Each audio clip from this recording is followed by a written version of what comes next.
Joining me now, Virginia Democratic Senator Mark Warner. He's the chair of the Senate Intel Committee. Welcome back to Fox News Sunday. Good to see you again. I want to get some of your reaction there because I know you've expressed concerns that Israel is not being precise enough with these strikes. You heard the ambassador there. He says they have been very targeted, that there are hundreds of miles or kilometers, in his words, of these terror tunnels everywhere. They're offering to evacuate people from hospitals. They're in communication with them. What's your reaction? Well, my reaction is clearly Israel has a right to defend itself, and Hamas has been using human shields. But the images don't lie. We've seen for weeks, at some level, indiscriminate Israeli bombing, particularly in terms of artillery and some of the plane bombings. I think now that the troops have surrounded Gaza City, I think they are getting more targeted.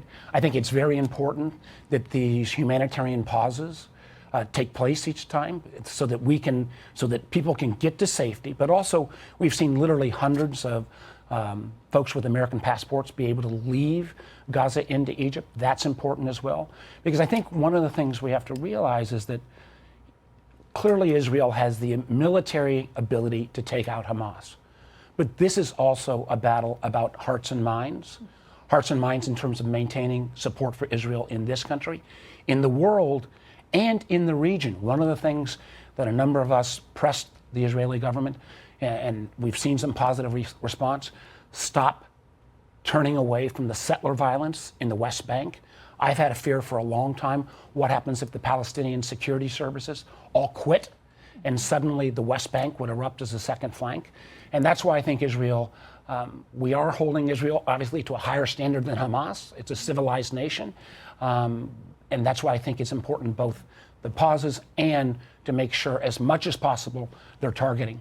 Yeah, I've spent time in Ramallah there, and I know how tense that situation is. I saw yesterday that Senators Rosen and Rubio are going to offer an ability for senators to screen some of these videos that show the Hamas atrocities. Would you attend that this week? Do you think you'll watch? I've seen some of those already in my role as chairman of the Intelligence Committee.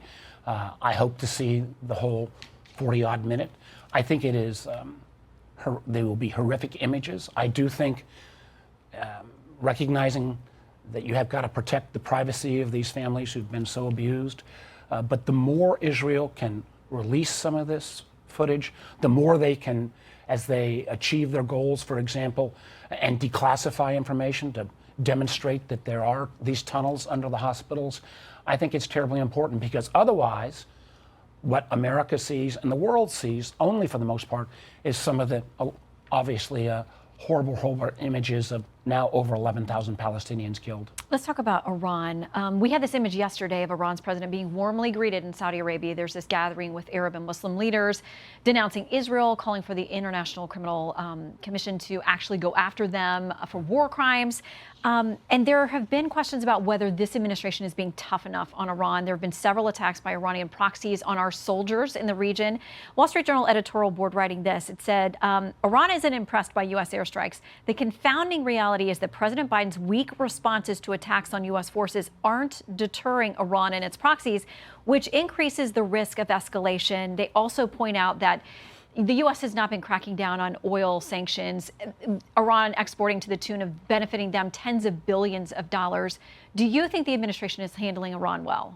Listen, I think by placing both a carrier group in the Red Sea, Eastern Med, announcing that we've sent an Ohio-class submarine, we never normally announce that, and bombing some of the facilities outside of Iran, I think it's terribly important. I think Iran is very aware of the military presence we're being there. But I also think that's kind of unusual.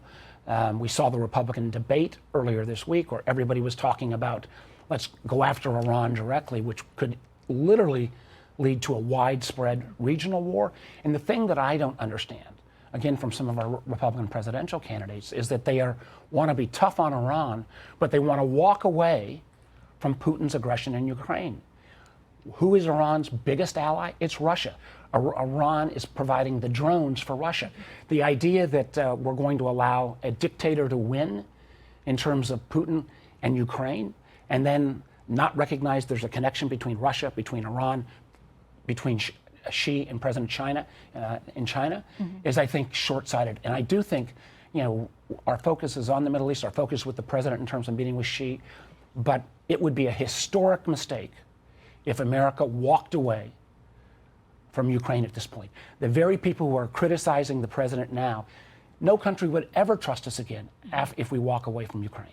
Well, isn't there something in between walking away and providing some funding, or providing endless open-ended funding, which Americans are worried about? We talked about this on the show last week, that there are polling numbers that show a lot of Americans are growing apprehensive about something that has no end in sight. We're about to run out of money by Friday if you guys don't get something done on the Hill. I mean, none of us at home could run our budgets this way. So what do you say to folks? These are American tax dollars.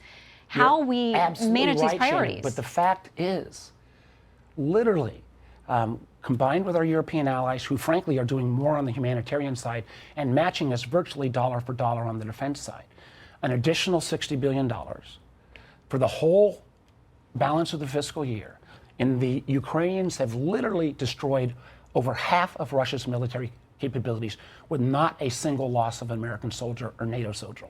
If we walk away from Ukraine, NATO, which has been expanded by Sweden and Finland, what faith would they ever have in us? And again, and I'm hugely concerned about China, particularly both on an economic basis, technology basis, and the people are flunking geopolitics 101 if they think giving Putin a win on Ukraine won't send a signal to President Xi in China that he's got a green light to go after Taiwan. Let's talk about that meeting this week, because President Biden and President Xi are going to be together in San Francisco. There's a lot of pressure for some kind of measurable deliverables from this meeting. What should the president's message be? Well, I think they've already pre-signaled that having military and military communication, so somebody picks up the phone. If there is an incident, we saw nobody picking up the phone after the shooting down of the Chinese balloon. I also think we need to keep pressure on China in terms of stopping their intellectual property theft, close to $500 billion a year.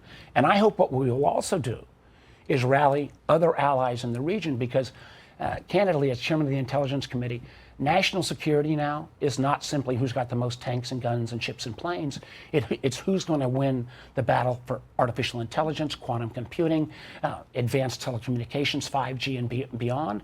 We can win all those battles, but we've got to do them with our allies as well. All right, we got to go, but I have to ask you quickly, because we've talked about this numerous times, TikTok. There's a lot of worry right now that there's a ton of propaganda. It's what young people are reading. That's where they get their news. You've talked about there have been bipartisan efforts on the Hill to get rid of it, or to change ownership, force ownership change of it. Where are we? Well, a lot of creative things on TikTok. I think that's great. I just don't want it to be controlled by the Communist Party of China. And what we need is not a one-off taking on TikTok alone. We need to go after foreign technology from China, Russia, Iran in an organized, legal way. And I've got a broad-based bipartisan bill. I hope some of the folks who were hesitant would take a fresh look at that. And if there's somebody else who's got a good idea, I will look at that as well, because this is that battle in terms of who controls technology. Yeah, and it's framing an entire generation. Absolutely. Chairman, good to have you with us. Hey, Sean Hannity here. Hey, click here to subscribe to Fox News YouTube page and catch our hottest interviews and most compelling analysis. You will not get it anywhere else.